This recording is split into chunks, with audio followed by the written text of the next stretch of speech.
He was watching her on the cameras like he watched everyone, waiting for her to steal something, to lie, to leave like all the others. But what he saw that night stopped his heart.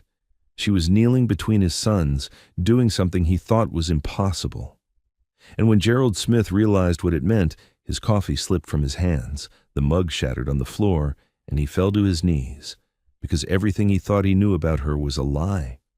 Gerald Smith's house was full of silence, not the peaceful kind, the kind that stays after you've lost too much, heavy, thick, like something died and never left. His twin boys used to make noise.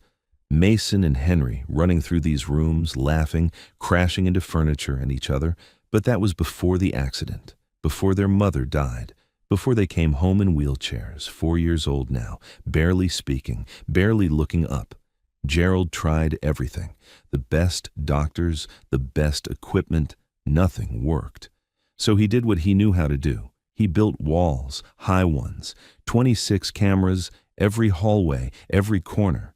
Because in 3 years, 7 people walked through that door to help, and 7 people betrayed him. 1 sold photos of his sons to the press, 1 stole medications, 1 disappeared with their therapy schedules in the middle of the night. Trust wasn't something he gave anymore. It was something people took. So when Samantha Brown showed up that morning in March, 1 small suitcase, quiet, too calm, Gerald handed her a contract and didn't ask questions. She was just another risk, another person he'd have to watch. And watch her, he did, through the cameras, every day, every night, looking for the lie, the moment she'd slip. But 2 weeks later, something happened, something he didn't expect.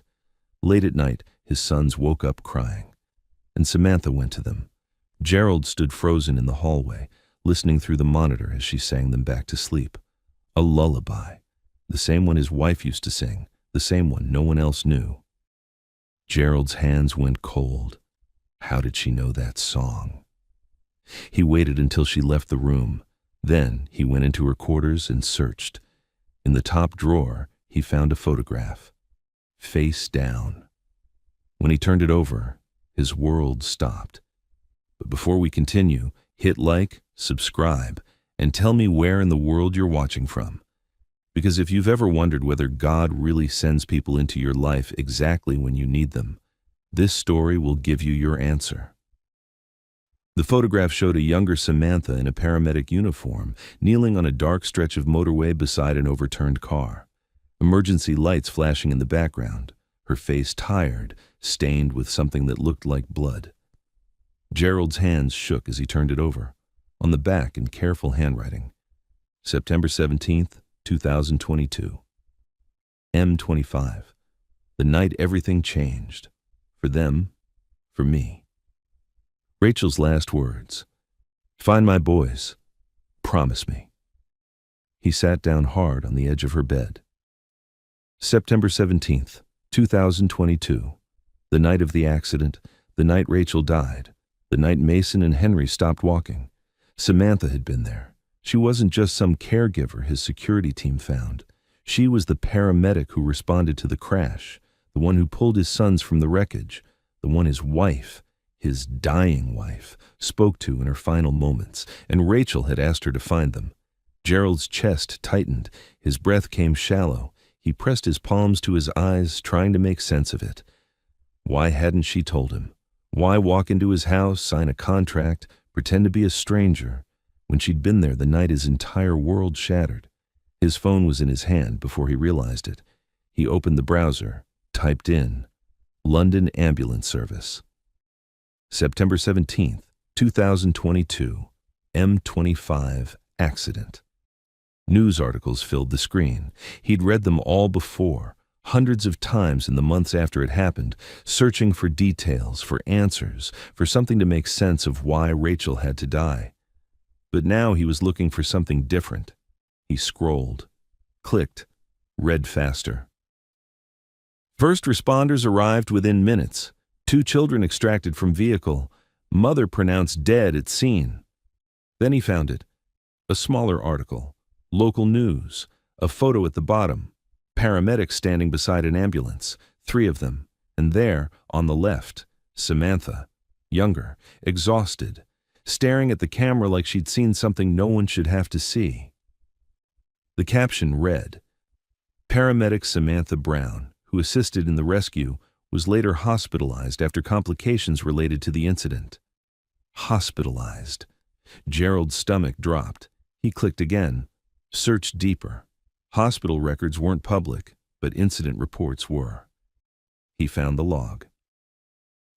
S. Brown, admitted St. George's Hospital, 2352.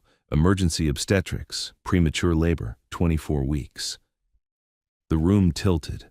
She'd been pregnant, and something happened that night, something bad enough to put her in the hospital right after she saved his sons. Gerald stood, the photograph still in his hand, his mind racing, heart pounding. Samantha had lost something that night too, and now she was here, living in his house, caring for his boys, singing lullabies his dead wife used to sing. Down the hall, he heard her footsteps returning from the kitchen. He had seconds to decide.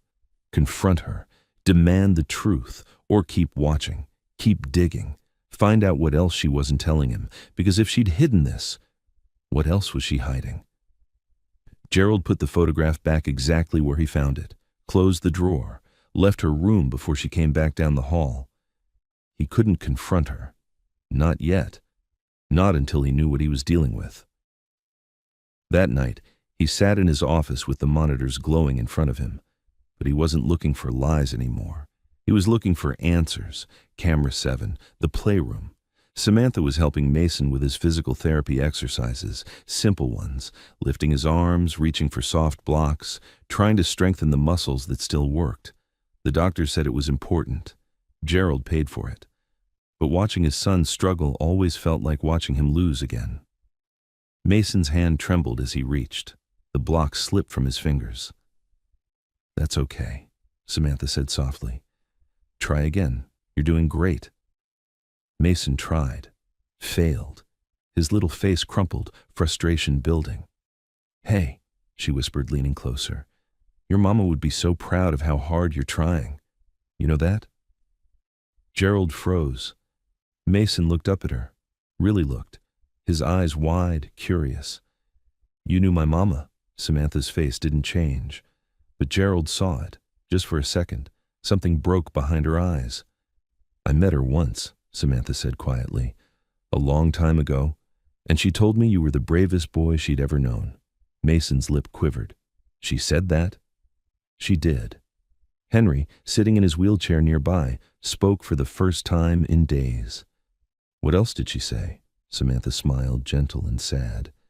"She said she loved you both more than the whole world, and that no matter what happened, she'd always be watching over you." Gerald's throat burned. Mason reached for the block again. This time he held it.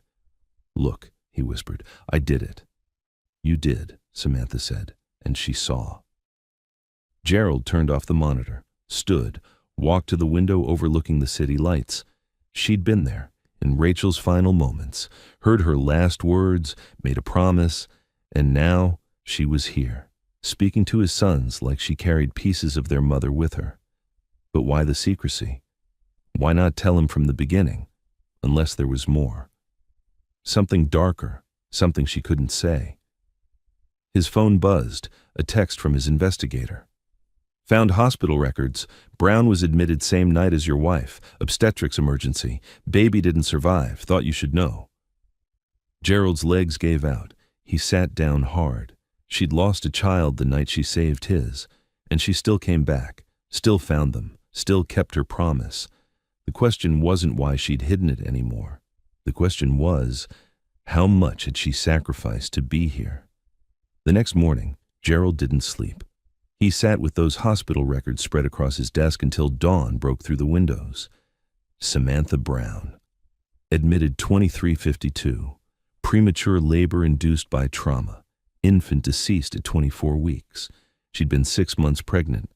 And whatever happened that night, the crash, the rescue, the chaos, it took her baby. Gerald pushed the papers away, rubbed his face with both hands. She saved his sons and lost her own child in the process. And now she was here, in his home, caring for Mason and Henry like they were hers. He should fire her. The lies alone were reason enough. But something stopped him. Something he couldn't name yet. Downstairs, he heard her voice, soft, patient. He pulled up the monitor. Camera 7 again. Samantha sat on the floor with the twins, not forcing therapy this time, just sitting. A picture book open in her lap. "This one's about a little bird who lost his way home," she said gently. "But he kept flying, kept looking. And you know what? He found it." Henry leaned forward slightly, just an inch. But it was something. "Did he cry?" Henry asked. "Yeah," Samantha said. "He cried a lot because being lost is scary, but crying didn't make him weak. It made him honest." Mason, quieter, whispered, "Do you think Mama cried?" The question hung in the air. Gerald's chest tightened. He leaned closer to the screen. Samantha set the book down, looked at Mason with eyes so full of tenderness it hurt to watch. "I think she did," Samantha said softly. "I think she cried because she didn't want to leave you. But I also think she knew you'd be okay, because you're stronger than you know." Mason's face crumpled. "But I'm not strong. I can't even walk." "Strong isn't about walking," Samantha whispered. "It's about waking up every day, even when you're sad. It's about trying even when it's hard. And you do that, Mason, every single day." Henry reached over and took his brother's hand. And then something happened that Gerald hadn't seen in over a year. Mason smiled, small, fragile, but real. Gerald's hand covered his mouth. Samantha pulled both boys close, held them, and Gerald saw her shoulders shake, just once, like she was holding back tears of her own. He turned off the monitor, stood, walked out of his office and down the hall. He had to know, had to ask her directly. But when he reached the playroom door and looked through the window, he stopped. Because what he saw wasn't a caregiver doing her job. It was a woman mourning with his sons, grieving alongside them, like she understood their pain in ways he never could. And Gerald realized something terrifying. She wasn't here to replace Rachel. She was here because Rachel sent her. Gerald didn't walk into the playroom that day. He turned around, went back to his office, closed the door. He needed time, space, something to make sense of what he was feeling. Because the truth was starting to terrify him. Over the next 3 days, he watched her more carefully than ever before. But he wasn't searching for deception anymore. He was searching for proof that what he was seeing was real. Every morning, Samantha woke before sunrise. He saw her through camera 4, the kitchen, making breakfast for the twins. Not the meals the chef prepared, her own. Scrambled eggs, toast cut into shapes, fruit arranged like little suns on their plates. Small things, thoughtful things, things a mother would do. At night, after the twins were asleep, she stayed in the playroom, folding their blankets, organizing their toys, sitting by the window with her Bible open in her lap, lips moving in silent prayer. Gerald zoomed in once, close enough to see her face. She was crying. Not loud, not dramatic, just quiet tears falling while she prayed. And Gerald wondered, was she praying for them? Or for the child she'd lost?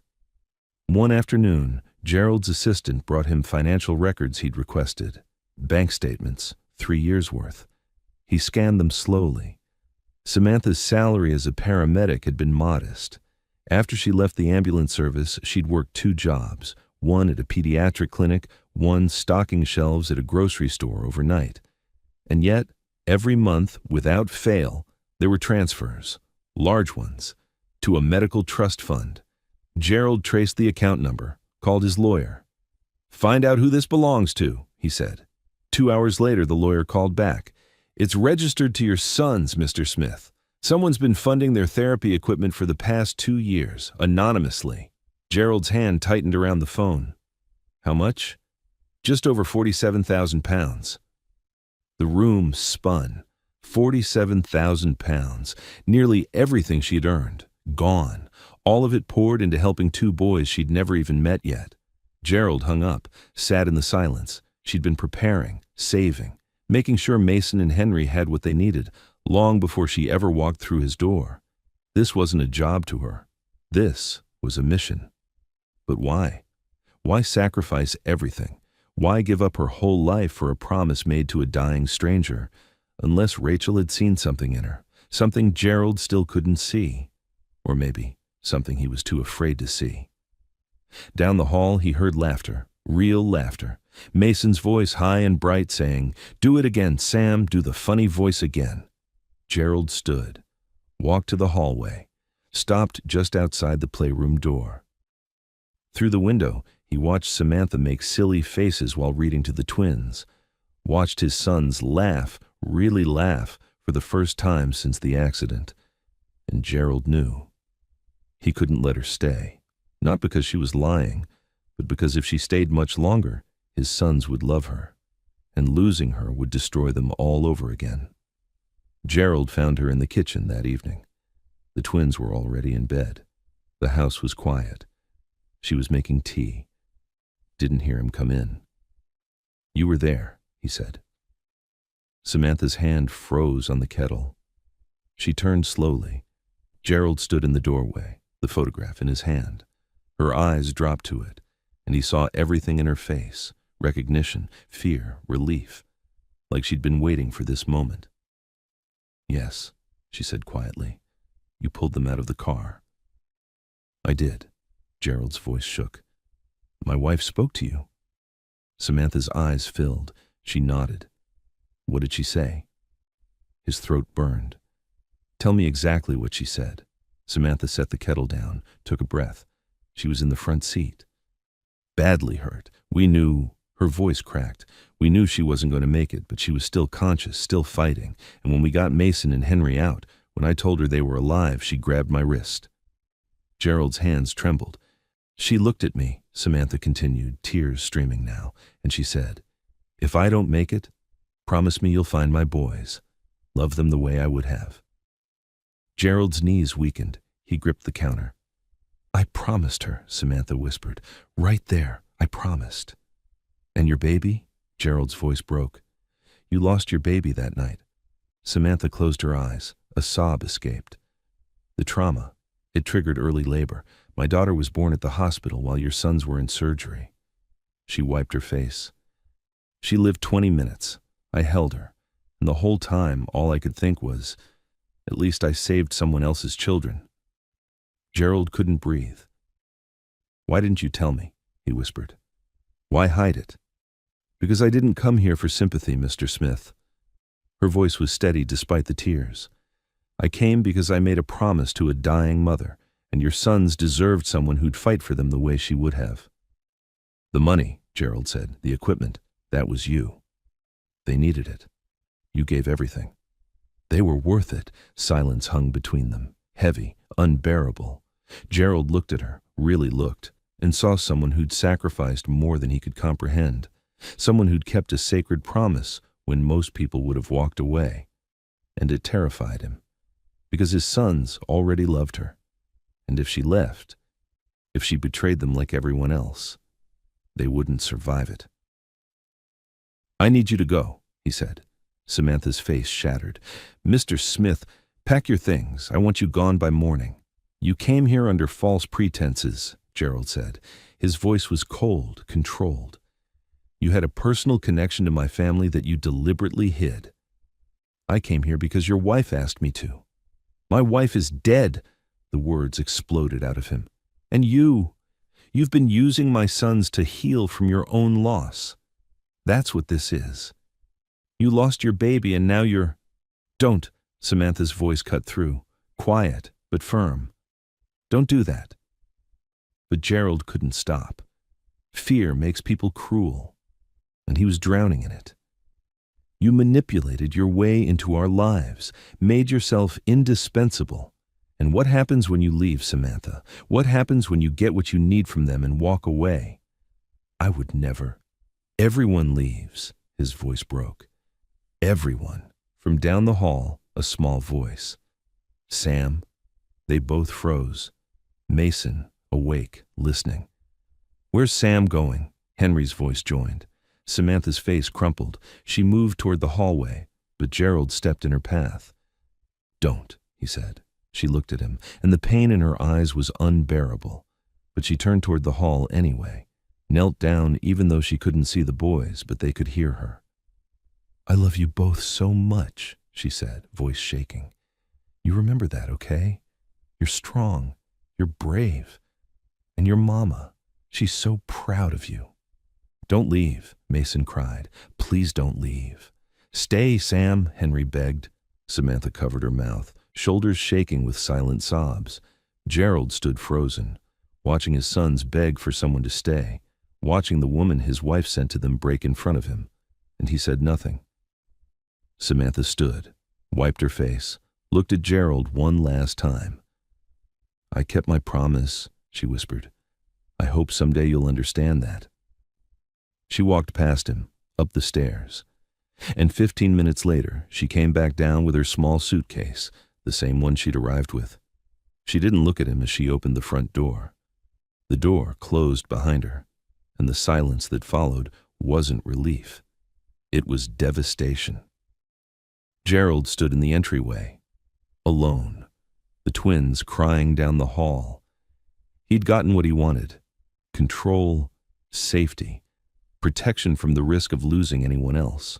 But the house felt emptier than it ever had before, and somewhere deep in his chest a voice whispered, "What have you done?" The house felt different after she left, not silent. It had always been silent, but hollow now, like something living had been ripped out and nothing grew back. The twins stopped eating. Gerald tried everything: their favorite foods, new plates, letting them pick whatever they wanted. But Mason and Henry just stared at their meals, faces empty, and pushed the plates away. "Where's Sam?" Mason asked every morning. Gerald didn't have an answer, not one that made sense to a 4-year-old. By the 3rd day they stopped asking, and that was worse. They stopped talking altogether, stopped looking at him, just sat by the window in their wheelchairs, staring out at the street like they were waiting for someone who wasn't coming back. Gerald tried to comfort them, tried to hold them, but when he reached for Mason, his son pulled away. "You made her leave," Mason whispered, and the look in his eyes, it wasn't anger, it was something deeper: betrayal. Gerald couldn't breathe. That night his investigator called. "I went through everything, Mr. Smith, school records, employment history, hospital logs from that night. And? It's all verified. She was the lead paramedic on the scene. Her name is on your wife's intake chart at St. George's, and the note, we had a handwriting analyst compare it to samples from your wife's journals." Gerald closed his eyes. "It's a match, sir. Mrs. Smith wrote that note. Everything Samantha told you, it's true." Gerald hung up, sat in the dark. She hadn't lied, not about any of it. She'd sacrificed everything: her career, her savings, her own grief, to keep a promise to a dying woman she didn't even know. And he'd sent her away, called her a liar, accused her of using his sons because he was terrified, because trusting someone meant risking loss. And Gerald had already lost too much. But now, sitting in this empty house, listening to his sons cry themselves to sleep for the 3rd night in a row, he realized something. He hadn't protected them by pushing Samantha away. He'd broken them. Gerald walked to the twins' room, stood in the doorway. Mason was asleep, tear-stained face pressed into his pillow. Henry stared at the ceiling, eyes open, not blinking. "Henry," Gerald whispered. His son didn't respond, didn't even look at him. And Gerald understood. He'd become the thing he feared most: another person who left his sons alone. He went to his office, pulled out his phone, stared at Samantha's number for a long time. He should call, apologize, beg her to come back. But before he could, an alarm shrieked through the house, the medical monitor, Mason's room. Gerald ran. Mason wasn't breathing. Gerald burst into the room and saw his son's face, blue-tinged, eyes rolled back, body limp in the bed. Henry was screaming, "Daddy! Daddy, help him!" Gerald froze, complete paralyzing terror. His hands shook, his mind went blank. He couldn't think, couldn't move. "Mason!" He grabbed his son's shoulders. "Mason, wake up!" Nothing.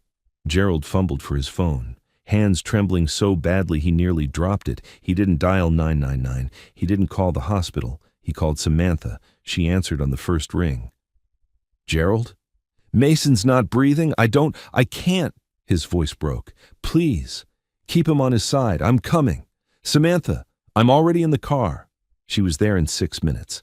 The front door slammed open. Samantha ran through the house, still in pajamas, coat thrown over her shoulders, hair undone.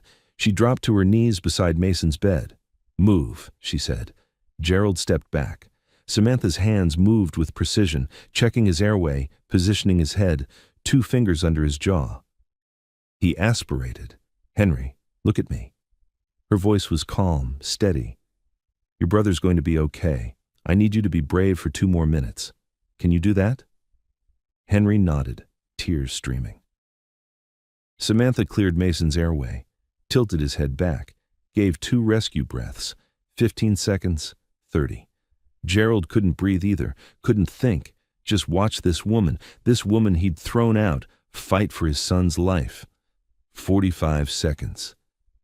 Then Mason coughed, gasped. His chest rose, color flooded back into his face.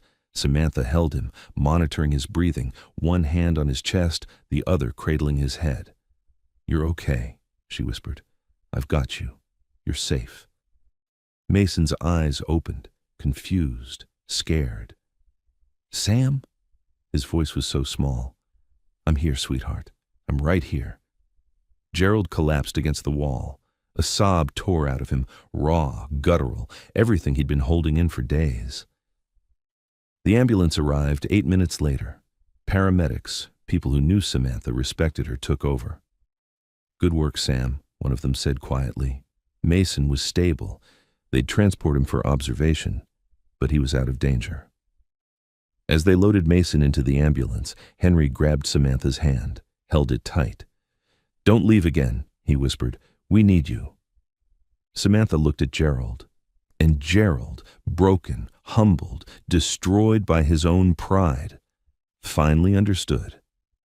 She hadn't come to take anything. She'd come because Rachel knew her sons would need someone who'd give everything, someone who'd show up even after being pushed away, someone who'd keep a promise even when it cost her everything. She was the answer to a prayer Gerald didn't know his wife had whispered, and he'd almost lost her. The hospital corridor was cold, sterile. Gerald sat in a plastic chair while doctors examined Mason. Samantha sat 3 seats away, exhausted, still in her pajamas. Gerald couldn't stop looking at her. "You saved his life," he whispered. "I kept my promise." Gerald moved to the chair beside her. "I don't know how to do this. I don't know how to trust people. I don't know how to let someone in without feeling like I'm losing control of everything." Samantha looked at him. Her eyes were tired but kind. "Control won't keep them safe, Gerald. Love will. I said terrible things to you. You were scared. I'm still scared. So am I," she said quietly, "every single day. But I'm here anyway." Silence settled between them, not heavy, just honest. "Why?" Gerald asked. "Why come back? After everything I said, why answer the phone?" Samantha's voice was soft. "Because your wife looked at me in her last moments and trusted me with the most important thing in her world. I wasn't going to break that promise, not for anything." Gerald's throat burned. "I don't deserve your forgiveness." "Maybe not," Samantha said, "but your sons deserve a father who's brave enough to accept help, to let people love them." When the doctors cleared them to see Mason, both twins were together in the same room. Mason awake, tired, Henry holding his brother's hand. Gerald knelt between their beds. "I need to tell you both something," he said, voice shaking. "Sam didn't just come to take care of you. Your mama, before she died, she asked Sam to find you, to love you, and Sam's been trying to do that from the very beginning." "Mama sent her?" Mason's eyes widened. "Yes." Then why did you make her leave? Henry's voice was small but accusing. Gerald's tears fell. Because I was so afraid of losing anyone else that I pushed away the person your mama knew we needed most. He looked at Samantha standing in the doorway. I'm sorry, he whispered, for everything. Samantha stepped forward, knelt beside the beds. I lost my daughter the night I pulled you from that wreck, she told the twins gently. And for so long, I thought that meant I'd never get to be a mom. But your mama, she gave me the greatest gift. She gave me you. Like a mom? Henry asked quietly. Samantha's breath caught. If that's what you want. Both boys reached for her, and Gerald, watching from the corner, finally saw what Rachel had seen 3 years ago on a dark motorway. Not just a paramedic, not just a caregiver, the person God had chosen to put their family back together. 6 months later, Gerald stood in the kitchen making breakfast, something he'd never done before Samantha came. Mason and Henry sat at the table, laughing about something silly, their faces brighter than he'd seen in years. Samantha walked in, smiled at the mess he was making with the eggs. Need help? Probably, Gerald admitted. She stood beside him, not taking over, just there. Mason called out, Mom, can we go to the park after breakfast? Samantha's eyes filled. She'd never get used to hearing that word. Of course, sweetheart. Gerald reached over, took her hand. Rachel knew, he whispered. She knew what we'd all need. Samantha squeezed back. She sent us each other. And standing there, 4 people who'd all lost something, all been broken, all been brought back together by a promise made in the darkest moment, Gerald finally understood. God doesn't always answer prayers the way we expect. Sometimes he answers them in ways we can't see until we're ready. Sometimes grace looks like a stranger. Sometimes healing comes through the very person we're afraid to trust. And sometimes, just sometimes, love keeps its promises even when the world says it's impossible.